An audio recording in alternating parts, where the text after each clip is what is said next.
All right, welcome everyone.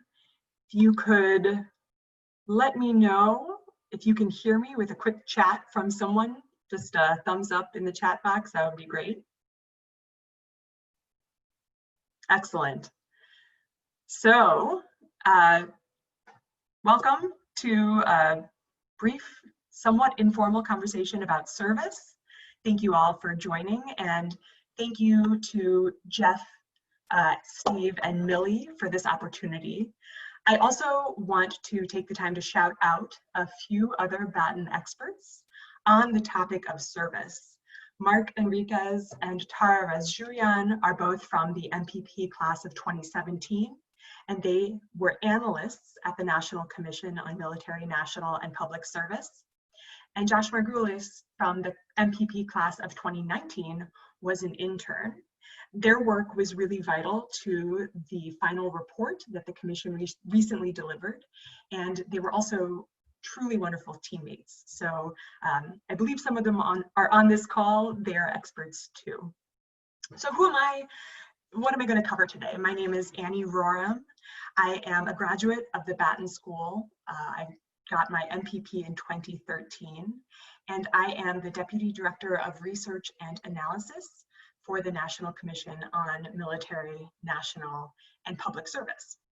So I'm going to start with a little information today about the work I've been doing at the National Commission and why Congress created a commission on this topic. Then the next part is a little bit of a choose your own adventure where your interests will guide where I dive deep. And finally, I'll take your questions. And I hope that we'll have 20 to 25 minutes for the question part. And I want to remind you to use the Q&A feature of Zoom for that part of the conversation. As I tell you a little bit about the commission, you'll see a poll pop up on your screen. And this is the choose your own adventure part. So please let me know which of the 3 areas identified in the poll that you would most like me to discuss in the first part of our conversation today. I'll certainly be glad to answer any questions about other topics during the Q&A. This just helps me narrow down the first part of the talk. So Millie will keep that poll up for a little bit while I give you some background, and then we'll return to it and I'll pivot from there depending on what the plurality of you all are interested in hearing about. So Congress and the President established the National Commission on Military, National, and Public Service as part of the National Defense Authorization Act for fiscal year 2017. The Commission is its own agency. It's a separate body within the federal government that has 2 primary statutory charges. The first is to conduct a review of the military selective service process. And the second is to consider methods to increase participation in military, national, and public service. And I'm speaking in the present tense, but I should note that the commission is sunsetting and will be out of business by this September. The commission has also delivered its final report already. That was in March of this year, and you can find that final report at inspiretoserve.gov. That's inspire with the number 2, serve.gov, and I will also put that in the chat box for you all. The commission has 11 members, and they were appointed by President Obama and congressional leadership. And it represents the first time in history that the US government has sought a comprehensive and holistic review of all forms of service to the nation. So we'll start with something that sounds simple, but really was anything but: defining service. So the commission went through a discerning process to really target what service means and came to the definition that service is a personal commitment of time, energy, and talent to a mission that contributes to the public good by protecting the nation and its citizens, strengthening communities, or promoting the general social welfare. And the title specifically talks about 3 types of service. It's the National Commission on Military, National, and Public Service. So military service means what you might expect: active, reserve, or National Guard duty in any of the 5 branches of the armed services. I also want to point out that military service also references the commissioned corps of the Public Health Service and the National Oceanic and Atmospheric Administration, which many people don't necessarily associate with military service, but is part of that portion of the mandate. Public service is civilian employment in federal, but also state, tribal, or local governments. And national service is kind of the most squirrely part of the definition. So when we say national service, I want you to think about something like AmeriCorps, Peace Corps, or Jesuit Volunteer Corps, if you've heard of that. It really means civilian participation in any non-governmental capacity, including with for-profit organizations and non-profit organizations that are designed to meet the needs of communities, the states, or the nation. Typically, national service is a non-career based opportunity, so something short-term, but like I said, that's a little bit of the difficult part of the definition, and we can get more to that later. In brief, think AmeriCorps, think Peace Corps. Then the question comes up, why create a commission to come up with ways to increase Americans' service? So we're going to look at the 2 parts of our mandate here, selective service to start, and then voluntary service. In 2015, then Defense Secretary Ashton Carter opened all positions in the armed forces to women, including combat duty positions. Congress had previously refused to expand the selective service registration requirement to women on the grounds that a draft would be used primarily to fill combat positions, which women were ineligible to serve in up until 2015, by and large.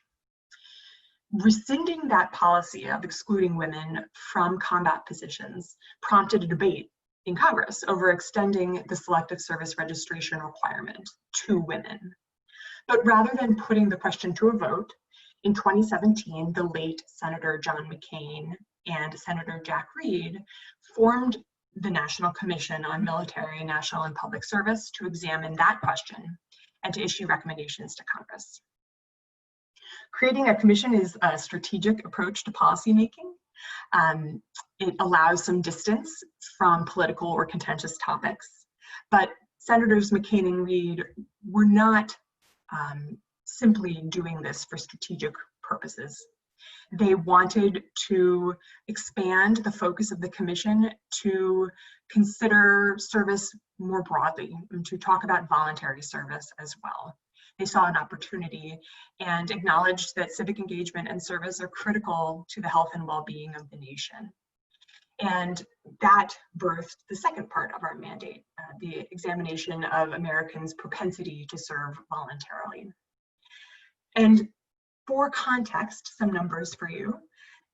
Today, nearly 24 million people participate in some form of military, national, or public service every year.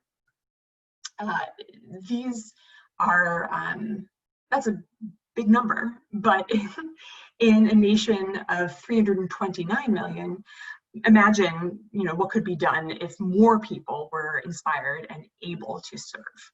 And that's the focus of the commission, those 2 aspects, selective service and then creating ways for more Americans to serve.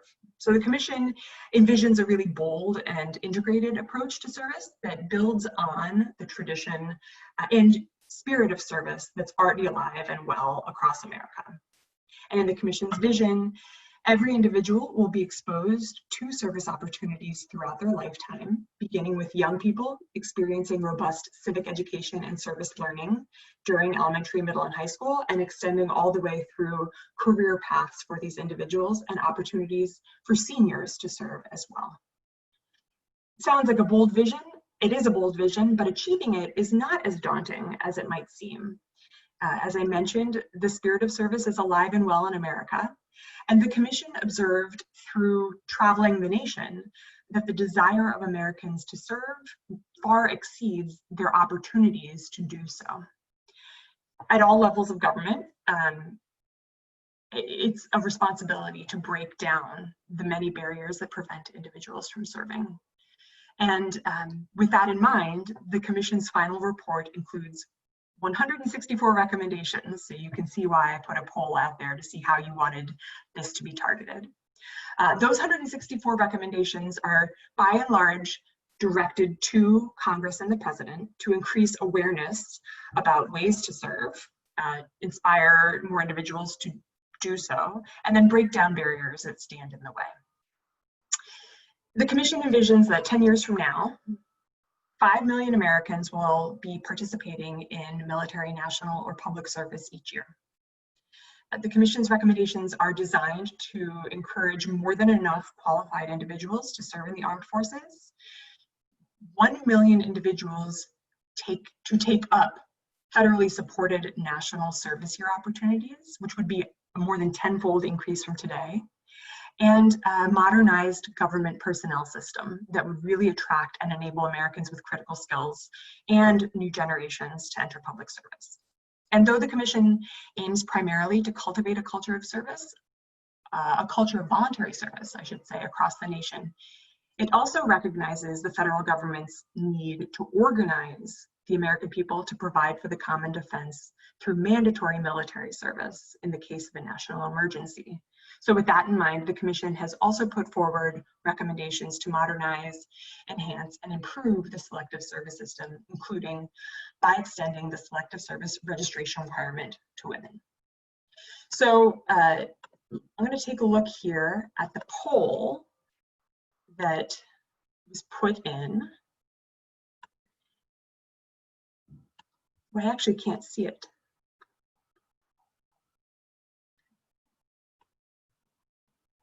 There we go. Excellent. So which of the following topics are most interesting to you? People seem very interested in all of them, but most interested in public service and civic education. That is not a surprise to me, given what I know about the audience here. I know that there are many students and alums. So let's talk a little bit about the Commission's work on public service and civic education. I'm going to start with civic education because it's the foundation, and then I'll get into some of the public service research and recommendations. So civic education was a surprise to the commissioners in terms of topics that came up. Though we're the Commission on so many things, civic education was not explicitly part of the Commission's mandate. Yet when we traveled the country, we heard from every community that one way to encourage people to serve was to strengthen and enhance civic education, especially formally through the K-12 public education system and in institutions of higher education. People told us that they didn't think that it was a priority in schools, but that if it were, more people would take their civic responsibilities seriously, including their responsibility to participate in service through some means. And that, in fact, a robust civic education would educate individuals about their opportunities to serve the nation, especially through military service. Many people don't know about ways to serve in the military because they don't know much about the military at all, and civic education could be a way to enhance that. I also want to point out a few staggering statistics about civic education in this country, specifically about what Americans know about how the government works. So about 1 in 5 Americans cannot name any of the 3 branches of government. About 1 in 3 can't name or don't know any of the rights guaranteed by the First Amendment. And only about 1 in 4 8th graders are testing at a proficient level in the latest National Civics Assessment. Part of that is due to money and prioritization in public schools. So annual federal funding for civic education is very low. The federal government spends about $54 per student for STEM, topics, math, science, etc., compared to 5 cents per student on civics. So that's a huge disparity. And the federal government, as you know, doesn't have a lot of opportunities to really influence curriculum at the local level because education is a local priority and is directed and priorities are set in communities and at the state level. But the federal government can create incentives for those priorities to shift. And the Commission recommends several steps to do that. I'd say that the most expansive step is to create a civic education fund at the Department of Education to provide $200 million annually to state and local education agencies, nonprofits, and institutions of higher education to come up with robust civic education curricula, including opportunities to apply civic knowledge through community work, for instance, and to train teachers to deliver civic education in a more effective way. Again, the Commission didn't expect to do all this research on civic education or to put forward recommendations about it. But we, as a Commission, are very interested in laying the groundwork for a society that is committed to civic engagement and ultimately to service. So that leads me to the question about public service. I, again, am happy to talk about public service, particularly with this group, because I imagine that there are many attendees who are interested in going into the public sector. And I am happy to tell you that the Commission has lots of great ideas for how we can make that easier for you. I'm sorry to tell you that there are some barriers to entering public sector work right now. But again, the Commission's got some great ideas, and there's work being done right now to make it easier for Americans who are really committed to becoming civil servants to do that. So I'll start at the broad level, which is about these barriers to entry.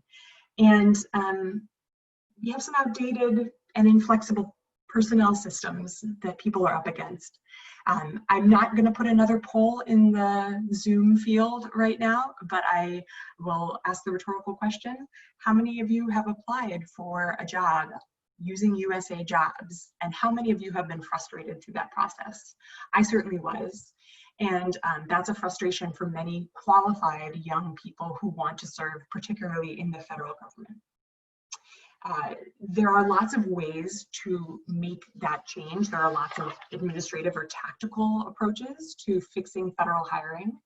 But we also, I think, should be focusing on practices that don't just make it easier at a technical level, but are also encouraging to young Americans at a broader level to participate in federal service.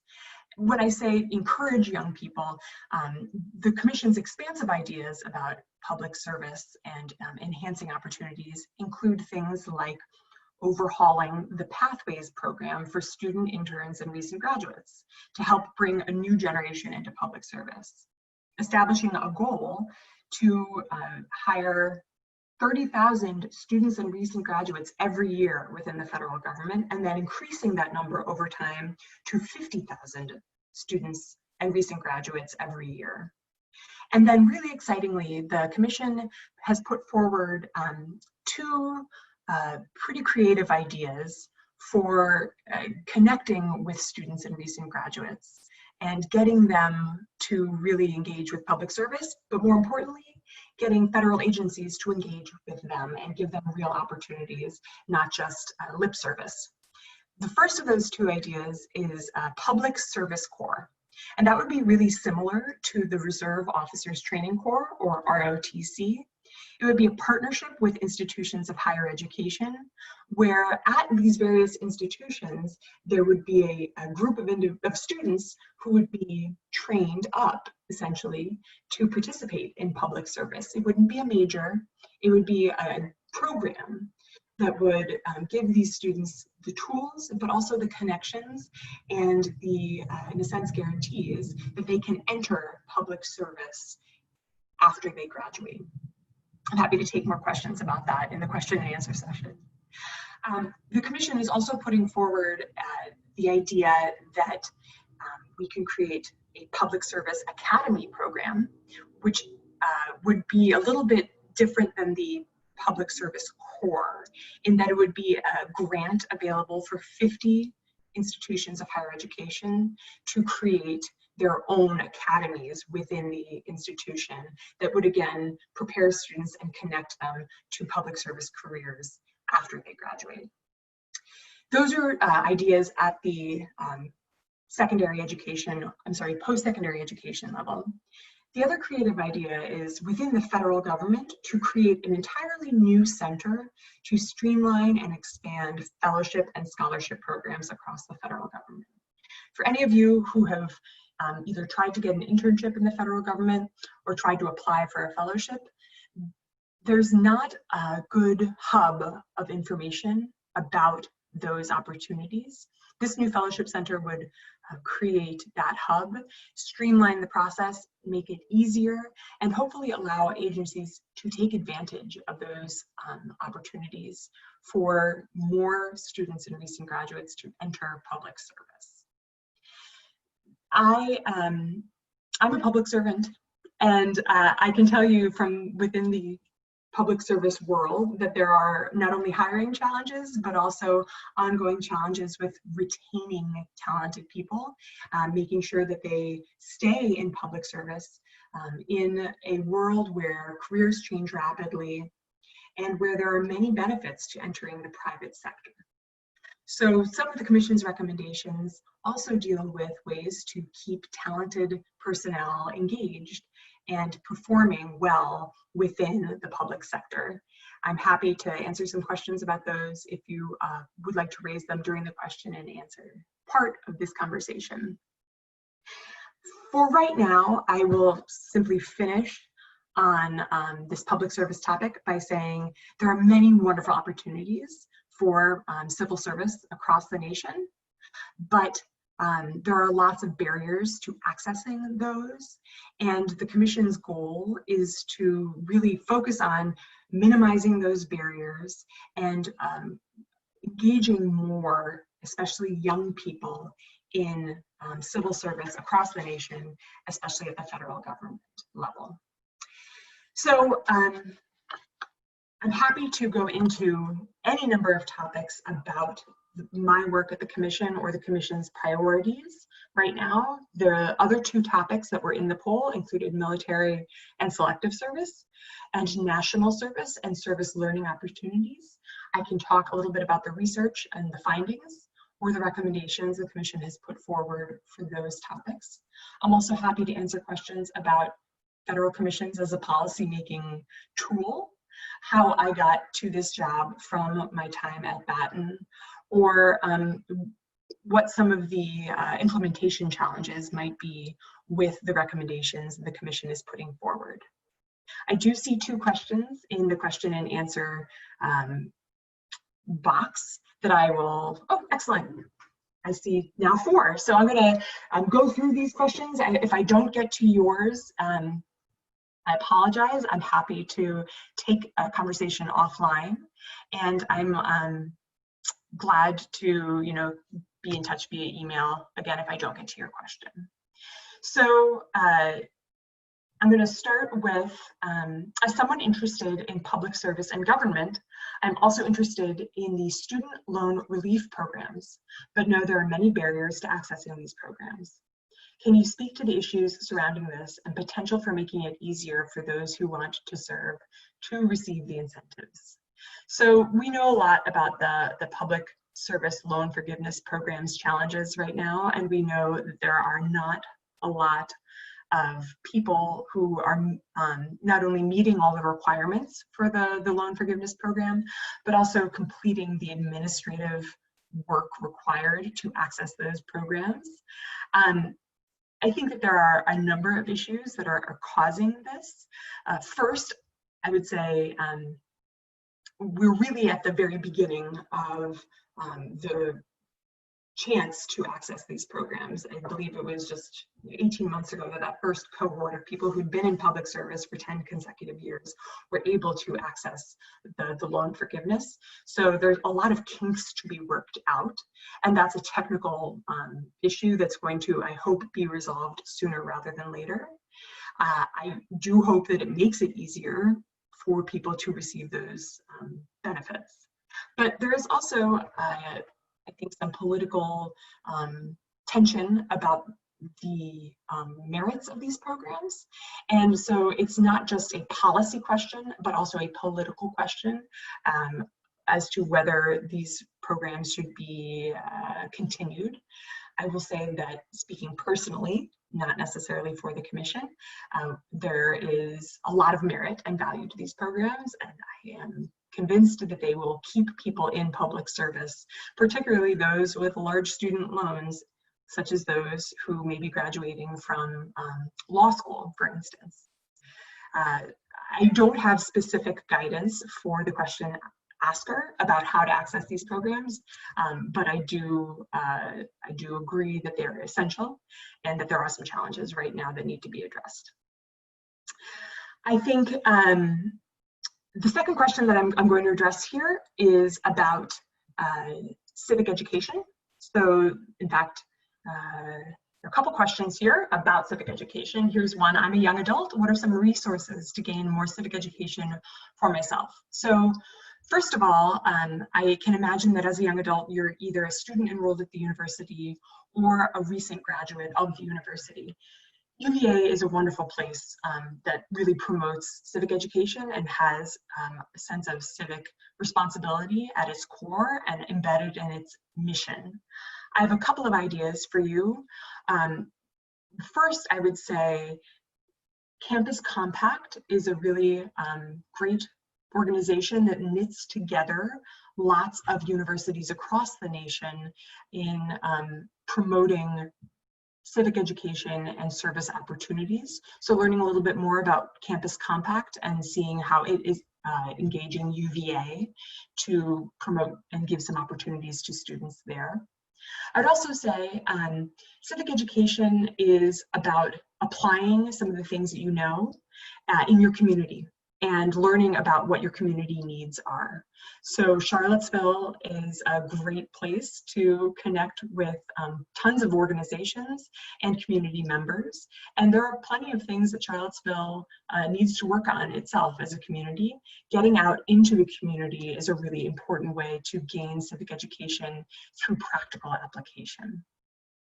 In terms of other civic education resources, I would say there are lots of opportunities to connect with service and civic education through opportunities post-graduation. And I'm just going to make that leap into service right now.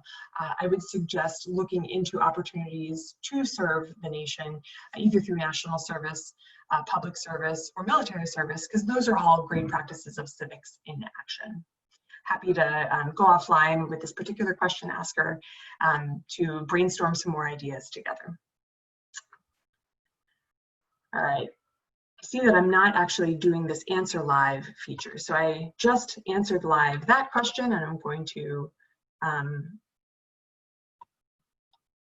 now answer live a question about federal commissions. Christina says, thanks for sharing. I'm very interested to learn more about federal commissions. Are there past examples of Congress using recommendations from commissions? For sure. Commissions are a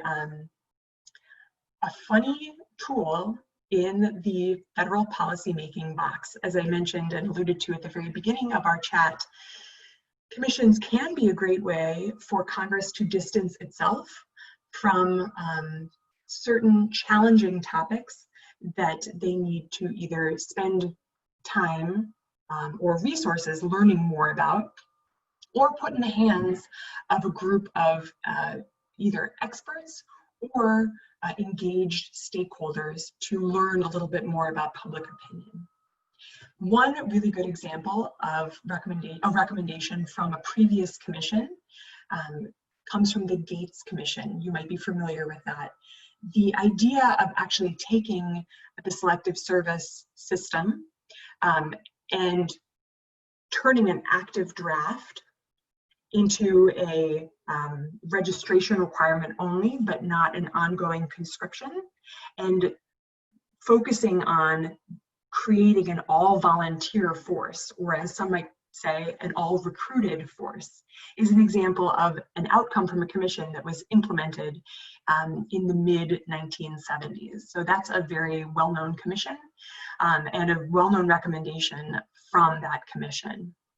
I would say some of the challenges with using federal commissions for policymaking have to do with the composition of the commissions and how good a connection there is between the commissions and the Congress or the executive branch, depending on who has kind of control over the commission. Commission's findings and recommendations are non-binding, so they are simply that, recommendations.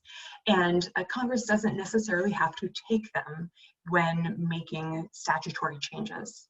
So there is a benefit to being a commission that has a good relationship with Congress, and a commission that is high profile and gains attention in the popular media or in trade media to build a name for itself, ensure that they are well known and seen as reputable, and galvanizes public support for those recommendations. Another challenge of commissions is that the composition of the membership means typically that there are people on all sides of an issue who are asked to come together and generally offer a consensus or majority recommendation. That's a challenge. It's also a really wonderful thing. The National Commission on Military, National, and Public Service was a bipartisan commission. And that meant that many perspectives were heard in the room, and the recommendations put forward represented those many perspectives from across the political spectrum. But that's great. You can imagine that that was a challenge as well. And so on a more personal note, working for a federal commission has been a really wonderful opportunity for me to see how the sausage gets made and to focus on skills like trust building and collaboration, as well as conflict management and conflict resolution. And it's through strong leadership of the commission and strong staff work, including from my manager, the director of research and analysis, that the commission was able to come out of the process of research and policy analysis with such strong recommendations, 164 of them. The last thing I'll say about federal commissions is that, again, when you see how the sausage gets made, working for a federal commission, it can be a little bit of a shock, especially to those of us who have been educated in the eightfold path of policy analysis, as the Batten School preaches. The actual process of policy making can look quite a bit different from that. And even the process of analyzing public policy can look different from that. Working for a federal commission has been a really wonderful opportunity to learn a little bit more about how policy making functions on the ground and to figure out when and how to deviate from that golden eightfold path that Bardock likes to talk about in his book. So hope that answers your question, Christina. Other questions here. Would the public service program idea you touched on be available at UVA? And what kind of resources exist already at UVA in this realm? The second question there, what kind of resources exist already, is a question I'm going to have to defer on. I believe that folks at the Batten School, Steve, Millie, and Jeff are all on this call. They would be able to answer that question for current students or alums better than I can right now. I can tell you that there are lots of resources at UVA. I will point out that there is a center at UVA specifically devoted to public service with a focus on the Commonwealth of Virginia. That's the Weldon Cooper Center for Public Service. And though there's somewhat limited student interaction with that center, there are lots of opportunities available for graduates to work at that center and to connect with people there. I was a demographer with the demographics research group at the Weldon Cooper Center, and believe that there's a hiring freeze right now, but would encourage any students to look for job opportunities there in the future, because it was a terrific place to work and it had a really great public service focus, offering lots of tools to the Commonwealth, ranging from statistics and population estimates to leadership training programs. In terms of the public service program idea that I touched on, it would in fact be something that could be available at UVA if UVA applied either for a public service academy grant or wanted to implement a public service corps. Part of the idea here is that it's not just the federal government's responsibility, but also something that institutions of higher education would have to want and seek out to make that connection for their students. So if that sounds like something you might be interested in, I encourage you to have some conversations with folks at UVA, at the Batten School, about what a program like that could look like, and if it becomes an opportunity available from the federal government, whether that's a good idea to apply for. I think it would be.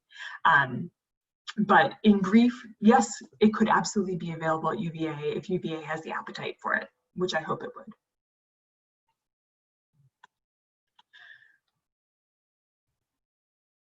Aha.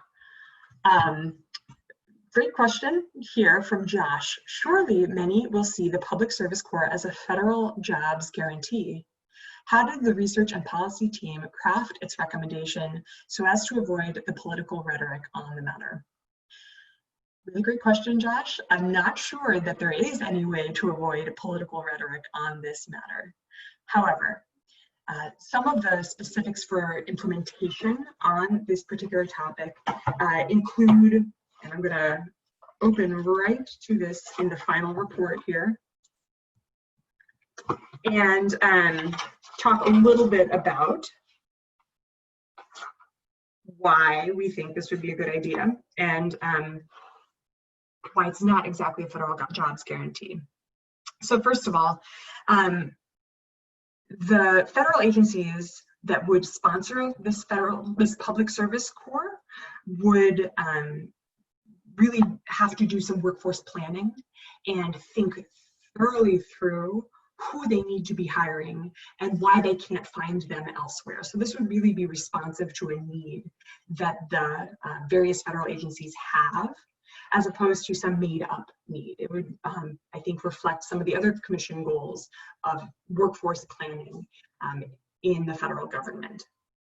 Then when well-educated students complete the program, corps members would receive an offer of employment from that sponsoring agency. But individuals who fail to complete the service commitment would be required to repay the benefits that they received from participating in the program, which again means that it's also a federal job guarantee and more of a federal job opportunity.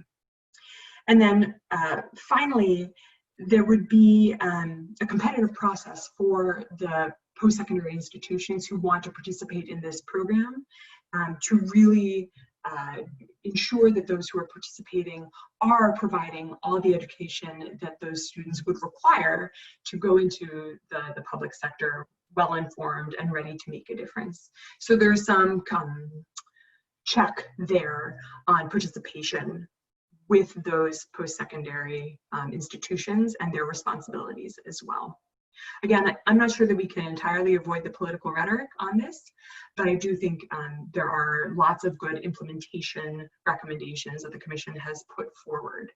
And I encourage all of you to take a look at the final report to learn a little bit more about the content of the recommendations, as well as the implementation guidance that we have.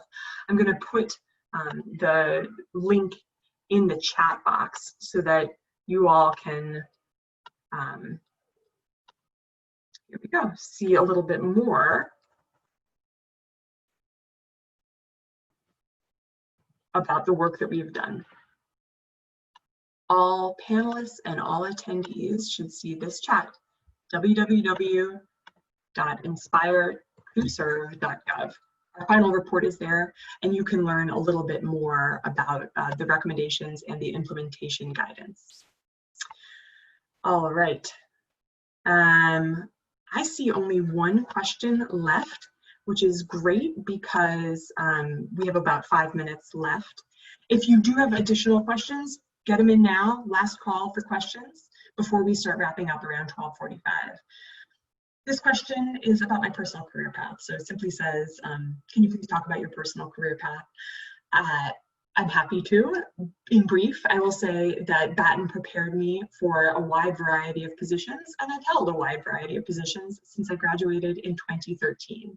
As I mentioned, I started at the Weldon Cooper Center for Public Service as a demographer, and the quantitative classes I took at Batten, my technical training in data, and then my personal interests and background in mathematics were essential for that job, where I produced reports and population estimates, population projections that were used by clients around the state, from private sector clients to localities. From there, I took my work into Washington, D.C. and worked at the National Women's Business Council, so a pivot, and that's something that's been consistent across my career. I don't focus too narrowly on any one topic. I like to apply the tools of policy analysis to any number of topics. At the National Women's Business Council, I was the director of research and helped that Federal Advisory Council, or Federal Advisory Commission, no, Federal Advisory Committee at the Small Business Administration figure out some of the ways to better support women business owners across the nation. In between that time and my work at the Commission, I was a freelance researcher for a number of organizations, including some folks in Charlottesville and Richmond, and then some national organizations. I would say that the common thread there was that I translated research into actionable steps to improve service delivery for nonprofit organizations. And that was a really fulfilling part of my job, or part of my career. My job at the Commission is wrapping up soon, and I will be transitioning from my current role as the Deputy Director of Research at the Commission into a new position that is also within the federal government at the Library of Congress, where I will be doing research on behalf of federal agencies who also want to use data to do a better job being stewards of taxpayer dollars and offering the best programs for their constituencies. So that position I can't talk much about yet because I'm not there yet, but I do look forward to continuing this thread of my career, which is translating data, taking numbers and math and statistics and really putting them into action, so that especially public sector organizations and nonprofits can meet the challenges that they are set up to meet. I'm happy to talk to Genevieve or anyone else more about my personal career path, or to answer any questions you might have about careers. But I think right now it's about time to wrap this up. So truly last call for questions. If there aren't any, I think, and Millie warned me about this, it's going to seem a little bit abrupt, but this is the end of our expert chat here. And I'm grateful that all of you chose to spend 45 minutes with me this afternoon. My personal email address I will put in the chat box. It's annie.rorem@gmail.com. And I'm a very active and engaged and proud alum of the Batten School. Anybody here in this webinar is welcome to reach out to me at that email address with questions about either the report, national service, public service, military service, or about anything else, especially career related. So thank you very much. and look forward to hearing from some of you soon.